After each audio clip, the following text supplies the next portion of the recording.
Hello, good evening. Thank you very much for joining us here on Times Now. This is Newshour Agenda and I'm Heena Gambhir.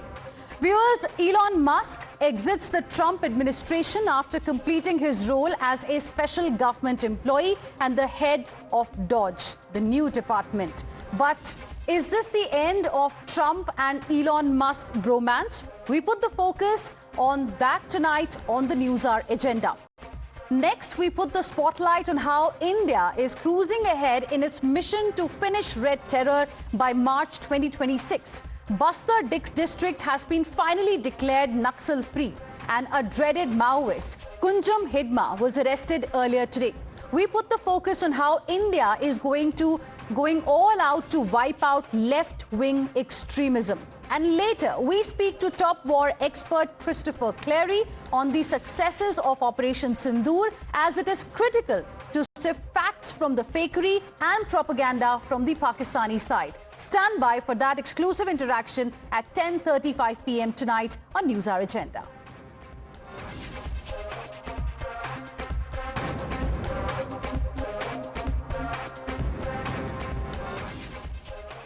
Come on up here, Elon. He created the first major American car company in generations and his rocket company. As you can see, I'm not just MAGA, I'm dark MAGA.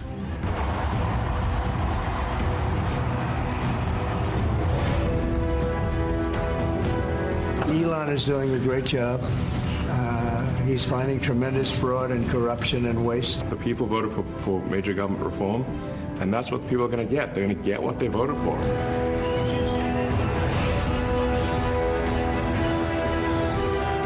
And to that end, I have created the brand new Department of Government Efficiency.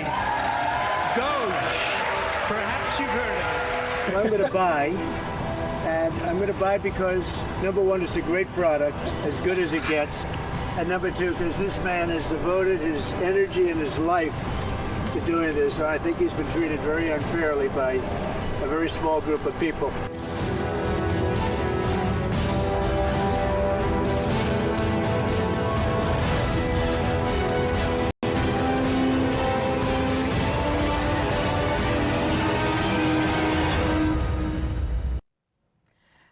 Tonight, we discuss one of the most high-profile instances of Trump plans and dodgy legacy.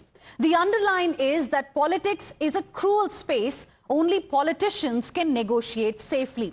In 2022, he called Donald Trump too old to be chief executive of anything, let alone the United States of America.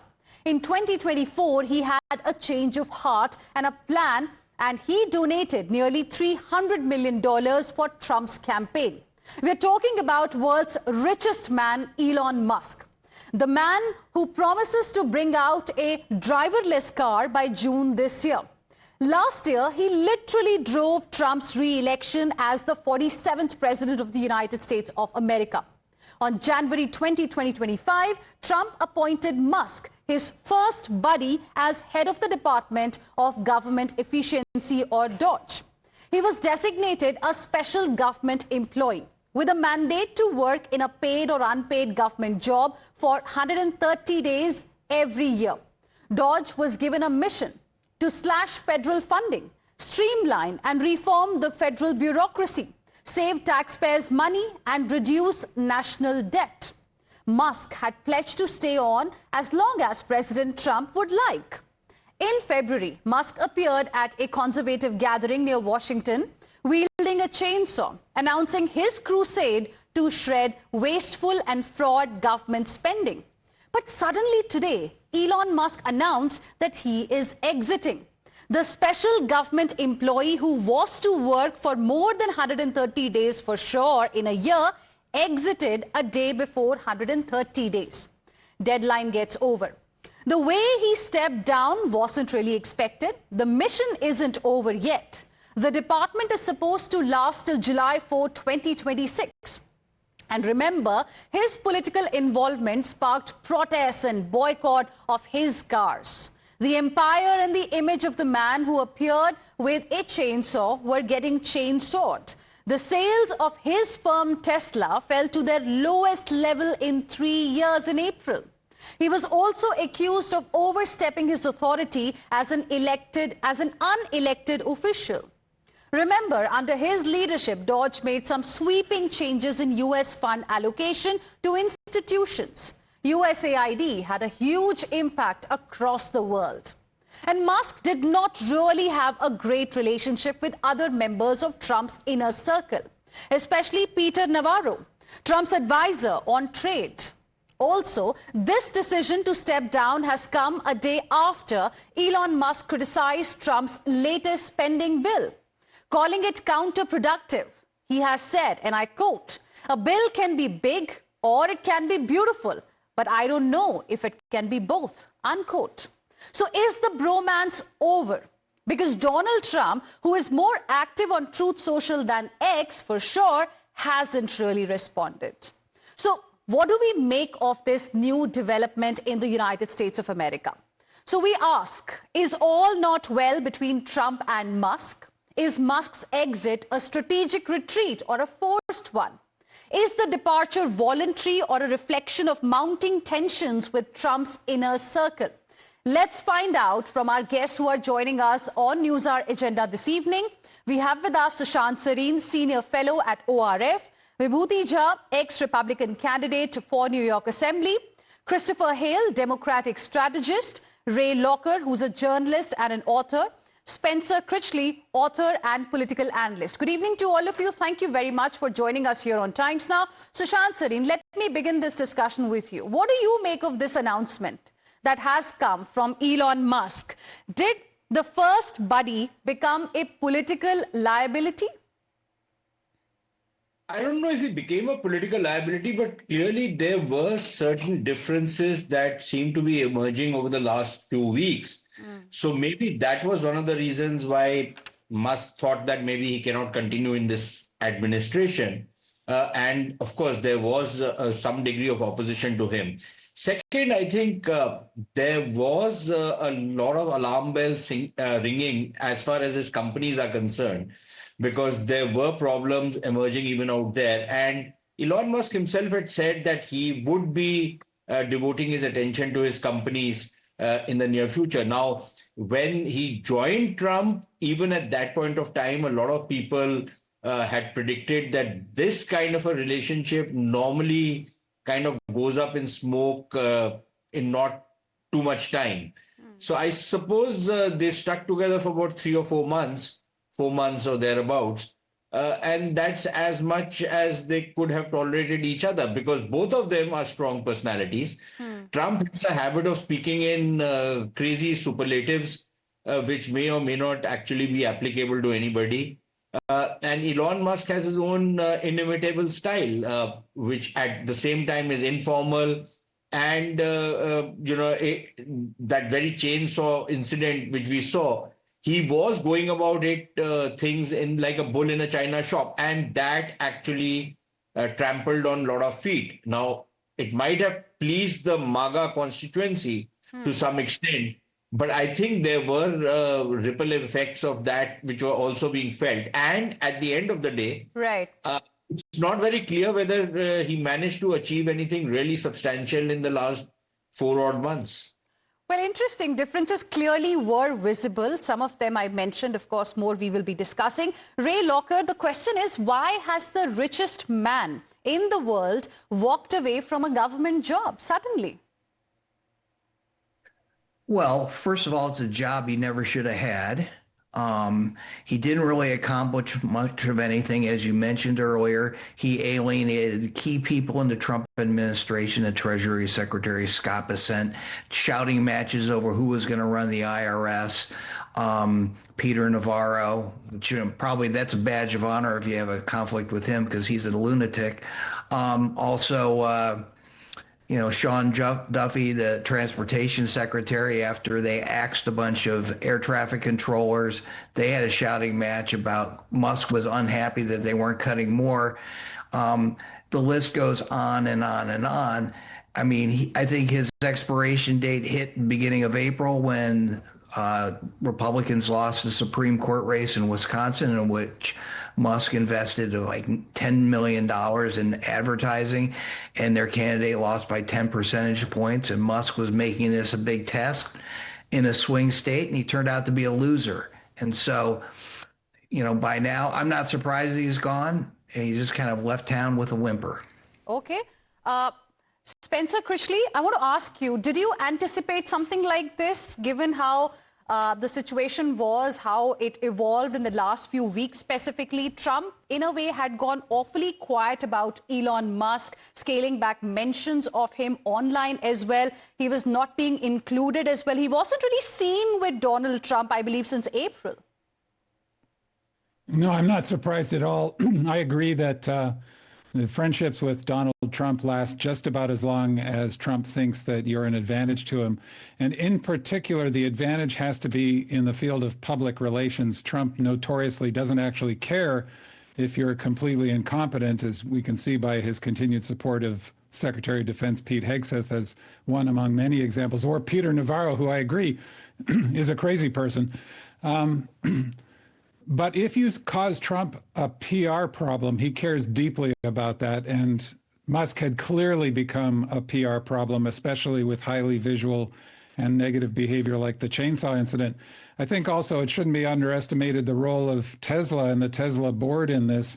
Any responsible board should long since have been thinking about replacing Elon Musk as CEO of Tesla, because he's doing so much damage to shareholders, and it's the board's mission. It's actually their requirement to defend the interests of shareholders. And Musk has done enormous damage to Tesla in terms of its stock price, its revenue, and even more importantly, its brand equity. The brand has gone from sterling to toxic, especially among the core constituency for Tesla cars. So for both of those reasons, among others, I'm not surprised at all to see this happen. Okay. Vibhuti Jha, what is your understanding of what has happened? Is it some kind of a cleanup by Trump administration? Has he been sidelined by Donald Trump? Or is this some kind of a realization that has come in within, Elon Musk, that staying in DOGE will mean his business, his image, which is already taking a hit, will further nosedive? Thank you very much, Heena, for having me. And I totally agree with this. This is a perfect example how politics makes strange bedfellows. I mean, both Trump and Elon Musk have a business empire of their own, good, bad, or ugly. And all the money that Musk gave was an outcome of his success in the industry, the business that he is in. Trump, if you want to understand the nature of the beast, as Tom Friedman has said, that if you identify the nature of the beast, you know who you are dealing with. Look at Trump. He has his elements of personality in which he's on his third wife right now, right? So he does indulge in a romance of a kind in which when the romance is over, move on to the second one. And I bet my life with as much sense of humor as reality that had he been 10 years younger, he would have, Melania would be out and there would be a fourth one perhaps. So the question here is, this is an element of Trump's personality. Here is a challenge here, but United States suffers from, apart from the physical and health-related obesity, a serious case of financial obesity. The challenge which Elon Musk talked about, here I was going for an extreme weight loss program by cutting down the waste that was happening in the government. It should not. It ought to have been called Department of Government Effectiveness instead of efficiency, because in democracy, governments do not work based on efficiency. It's about effectiveness of a policy or a prescription. And that's the challenge, because in the big, beautiful bill, as Mr. Trump had defined it, deficit goes up from 36.3 trillion today to 39 point plus something. And I believe, as a banker and a student of economics, I know US cannot sustain this onslaught on itself by printing notes. And that era is over.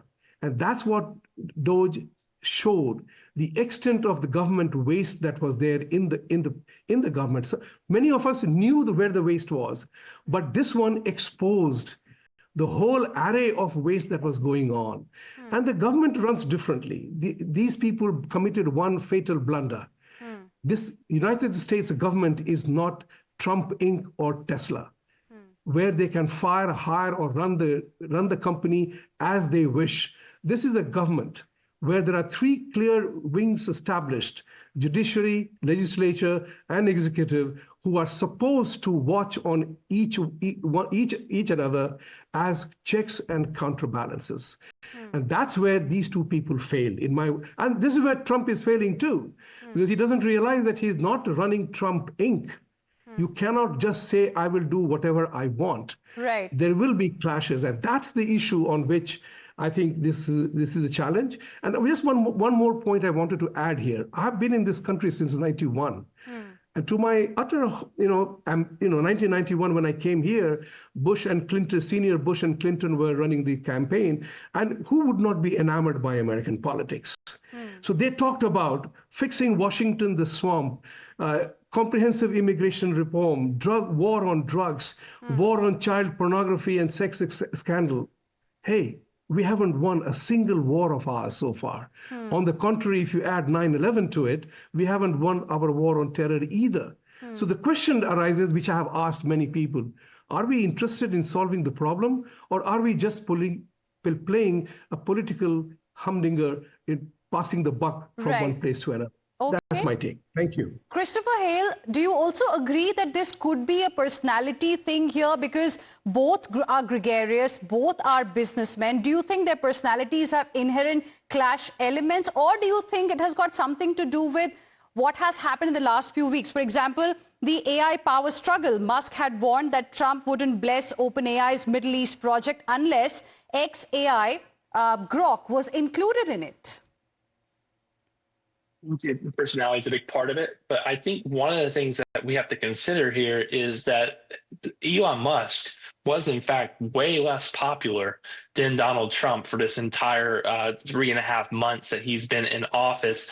And I think that was actually a blessing for Donald Trump, that Elon Musk, he said in one of his exit interviews that he had become the lightning rod for government abuse. And I think on that question, because of the situation that made him the lightning rod, that Donald Trump actually did not take a lot of the incoming. So he's going to miss that. Trump's going to be the person that gets the lightning rod, who gets the attacked, and he's not going to have Elon Musk standing out in front of that, taking one for him. But Musk and Trump obviously never saw eye to eye, particularly on trade.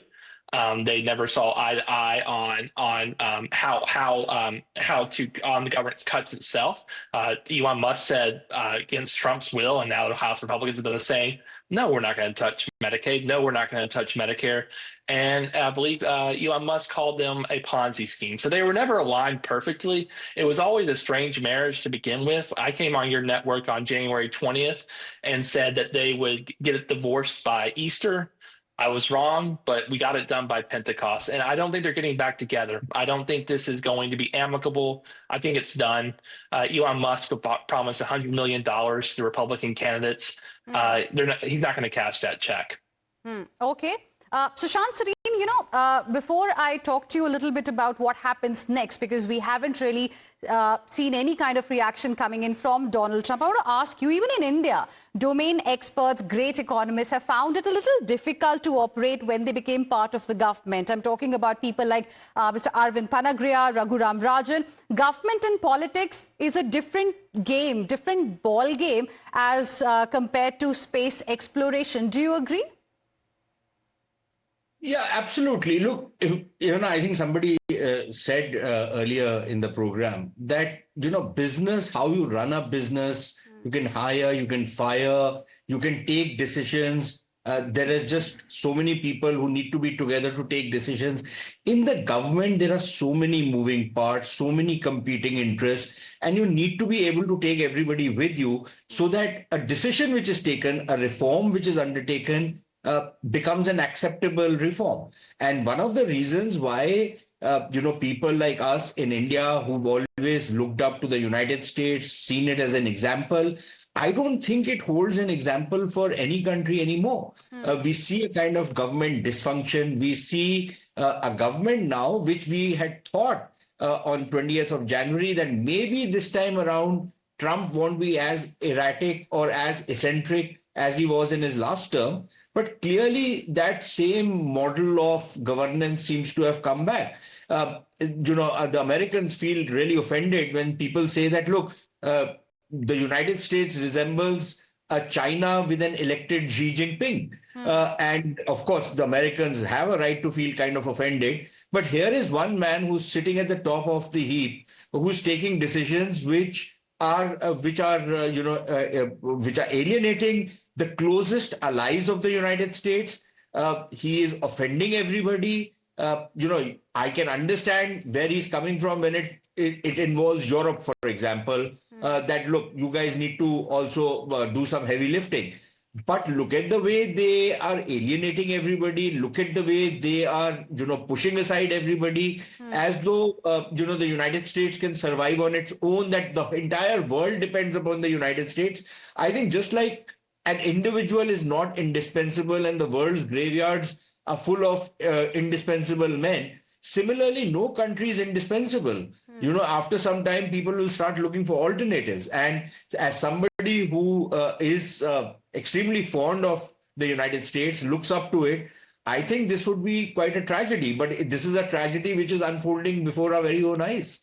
Okay. And Vibhuti Jha, another question is that he was brought in with a purpose. DOGE was created with a purpose, and it is supposed to exist at least till 4th of July 2026. That purpose is far from getting achieved, and Musk had claimed that he would slash government spending by about $1 to $2 trillion.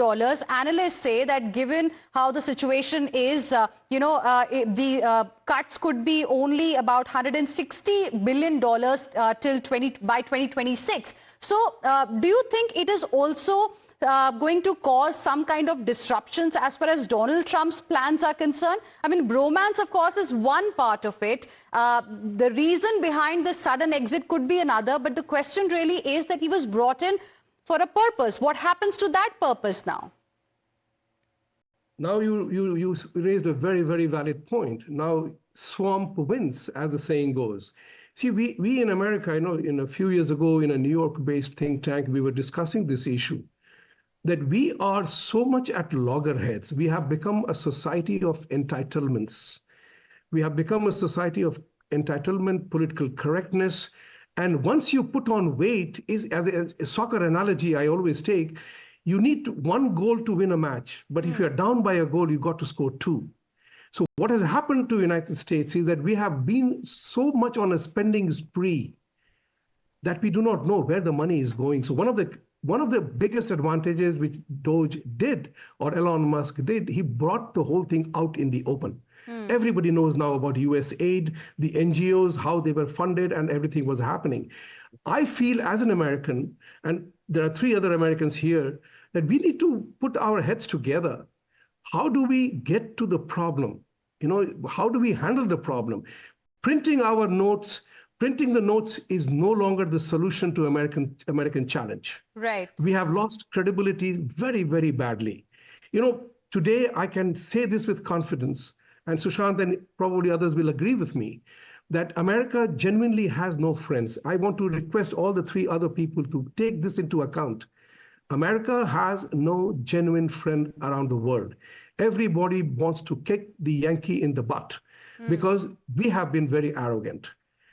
One of the reasons is that dollar as a reserve currency, there is a responsibility for that. Right. If we sanction people indiscriminately, seize their assets, seize their other elements, then people will look for alternate means to park their assets. And this is what is important for us to know, that we can't become a most unreliable country in the world, the most unreliable partner in the world. When I was with American Express in India, it was a joke that if an American bank has come to you, that means you must be doing good.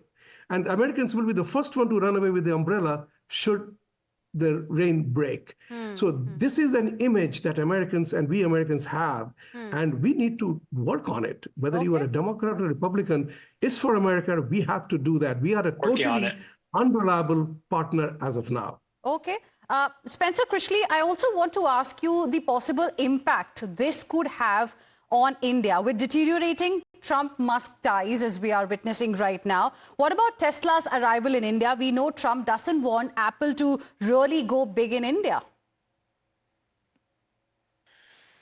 The warning I have for India or for any country to a certain extent echoes what we just heard in terms of America's international reputation. You cannot have a partnership with Donald Trump. He's completely unreliable. He's a fundamentally dishonest person who lacks character and integrity. India has experienced some of this already, including very recently with the terrorist attack that you just suffered, and Trump suddenly stepping in and claiming all the credit for resolving it.